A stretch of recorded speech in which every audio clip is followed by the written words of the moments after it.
Imagine two people, same city, same job, same salary, $75,000 a year. On paper, they're identical. Fast forward 20 years.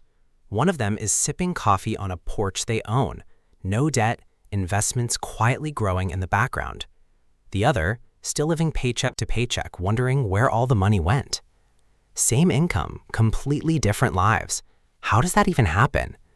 Here's something that might genuinely surprise you. In 2024, 36% of Americans earning over $200,000 a year, nearly 3 times the average US salary, reported living paycheck to paycheck. So if a high income doesn't guarantee wealth, what does? That's exactly what we're breaking down today. Because wealth isn't about how much you make. It's about your habits, your mindset, and most importantly, what you actually keep. Let's get into it. While researching this topic, I found something surprising. It's not that people don't want financial freedom. It's that they keep making a few critical mistakes, and those mistakes quietly hold them back for years. There are plenty of them, but 3 stood out the most. Mistake number 1, lifestyle inflation. You get a raise at work, amazing. So you upgrade your apartment, buy a nicer car, start eating out more. Makes sense, right? You earned it. Except now your expenses went up with your income, and you're no better off than before. This is called lifestyle inflation, and it's the silent wealth killer most people never even notice happening. There's a famous book called The Millionaire Next Door, and here's what it found. Most wealthy people don't look wealthy. They drive average cars, they live in modest homes. Their lifestyle doesn't automatically balloon every time their income does. Think of it like sports. Your income is your offense, it scores points. But your spending control, that's your defense. And you can have the best offense in the league, but if your defense is terrible, you're still losing the game. Here's a small example. Skipping a $5 latte every morning and making coffee at home adds up to over $1,800 a year. That's not nothing. That's an investment, and you didn't work a single extra hour to get it. Mistake number 2, the anchor of bad debt. Let's go back to our 2 guys, Sam and Duncan. Sam has $5,000 in credit card debt at 20% interest. He's paying $500 a month just to chip away at it. By the time he's done, a whole year has passed and he has nothing to show for it. Duncan has 0 debt, so he takes that same $500 and puts it into an S&P 500 index fund, which has historically returned around 8% per year. After 1 year, Duncan has $6,000. But here's where it gets really interesting. Thanks to compounding, where your money earns returns on top of returns, 30 years later, that $6,000 has grown into over $60,000. Duncan didn't work harder, he just wasn't dragged down by debt.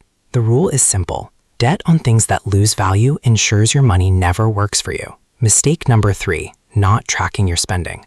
Quick question, how much did you spend last week, roughly? If you hesitated, you're not alone, and science actually explains why. MIT researchers used brain scans to study what happens when we spend money. When people pay with cash, the part of the brain associated with pain activates because you're physically watching your resources leave. But when people use a credit card, the brain's reward center lit up instead. It feels like getting something for free. Because of this, we consistently underestimate how much we're spending, by a lot. The fix isn't complicated. Track every expense daily, then summarize it monthly. Even a basic spreadsheet works. When you see the numbers in black and white, you can't lie to yourself anymore. And not awareness alone is often enough to change behavior. Now let's look at the other side of the coin. When I studied people who actually became financially free, they all had something in common. Powerful habits that pushed them toward their goal. Habit number 1, invest early. This one feels almost unfair when you see the numbers. Let's say Duncan starts investing $2,400 a year at age 20. He does it for just 10 years, then completely stops. Total invested, $24,000. Sam, on the other hand, starts at 30 and invests $2,400 every single year until he's 65. Total invested, $84,000. Who ends up with more money at retirement? Surprisingly, it's Duncan, despite putting in $60,000 less. Because Duncan's money had a 10-year head start, and that head start is worth more than 3.5 decades of Sam's contributions. The message is almost annoyingly simple. Start now, even small amounts. Time is the one ingredient you can never get back. Habit number 2, pay yourself first.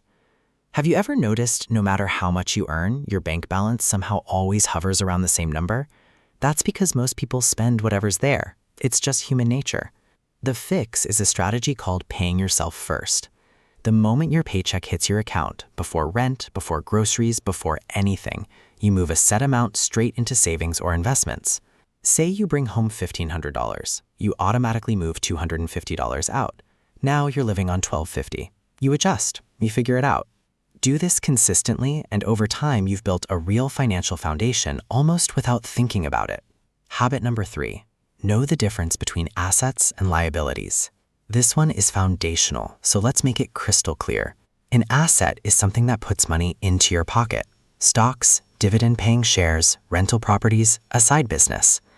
A liability is something that takes money out of your pocket. Car loans, luxury goods bought on credit, anything that costs you month after month. Your goal is simple: accumulate assets and minimize liabilities. And here's the deal breaker to avoid. Paying interest on a car loan means you're paying both the price of the car and a premium on top for something that's actively losing value every single day. That's the opposite of building wealth. Rich people buy assets. People who stay broke buy liabilities and call them assets. Now here's the part most financial videos skip. Two people can know all the same strategies and still end up in completely different places because of how they think about money. The scarcity mindset says, I might run out. Better hold on to everything. Don't take risks. This sounds responsible, but it often leads to hoarding cash in a savings account earning almost nothing, or avoiding every investment out of fear. The abundance mindset says, money is a tool. I use it to create more.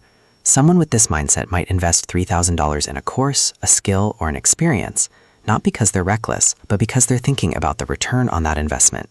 One mindset keeps money frozen. The other puts it to work. This doesn't mean being careless. It means shifting your internal question from, can I afford to lose this? To, what could this grow into? Here's the thing about financial freedom. It doesn't just happen. Nobody trips and falls into a life with zero debt, growing investments, and real security. It takes a plan. Think of it like a suspension bridge. Beautiful, sturdy, reliable, but it doesn't build itself. Someone sat down, designed it, and built it piece by piece. Here's your blueprint. Step 1. Kill consumer debt.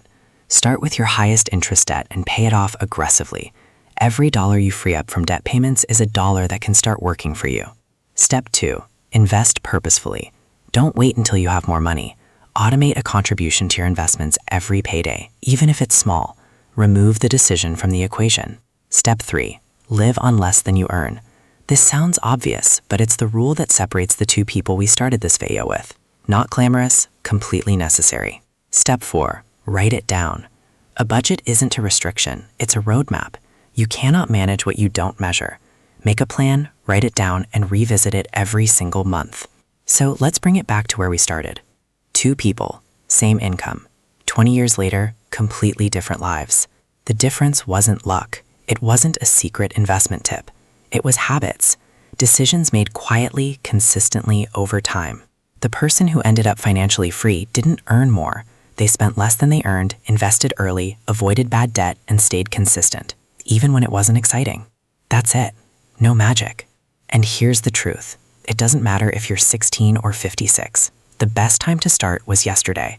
The second best time is right now. If this video helped you see money differently, hit the like button. It genuinely helps more people find this content. And if you want to go deeper on building real financial habits, subscribe. We break this stuff down every week in the simplest way possible. See you in the next one.